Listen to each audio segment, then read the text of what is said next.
Friends, welcome to Sanjana's kitchen. இன்றைக்கி நம்ம பார்க்க போகிறது என்னென்னு பார்த்தீங்கன்னா, ஃபிஷ் ஃப்ரை தான் நம்ம இன்றைக்கி பார்க்க போகிறோம். ரெஸ்டாரண்ட் ஸ்டைலில் எப்படி ரொம்ப சுவையாக செய்கிறது வீட்லேயே அப்படின்றது தான் பார்க்க போகிறோம்.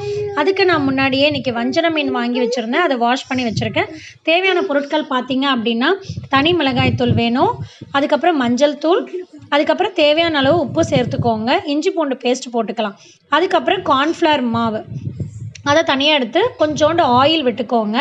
விட்டு நல்லா பிணைஞ்சு விட்டுறணும் நம்ம அந்த மசாலாவை. அது கூட மீனை நல்லா பரட்டி வச்சுட்டு மசாலா தடவி 1 மணி நேரம்லேருந்து 2 மணி நேரம் ஊற வச்சிடணும். அதுக்கப்புறம் ஒரு தவா எடுத்துக்கோங்க. தவாவில் தவா சூடானதுக்கப்புறம் எண்ணெய் ஊற்றிக்கோங்க. எண்ணெய் நல்லா ஹீட் ஆனதுக்கப்புறம் அந்த ஃபிஷ்ஷை ஒன்று ஒன்றா போட்டு நம்ம திருப்பி எடுக்கணும்.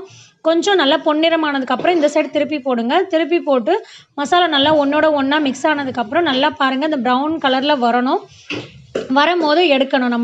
நம்ம கொத்தமல்லி தழை தூவி லெமன் தூவி விட்டோன்னா சூப்பரான சுவையான நம்மளோட ஃபிஷ் ஃப்ரை தயாராகிடுச்சு. இந்த வீடியோ உங்களுக்கு பிடிச்சிருந்தா மறக்காமல் லைக் பண்ணுங்கள், கமெண்ட் பண்ணுங்கள், ஷேர் பண்ணுங்கள். தேங்க்யூ.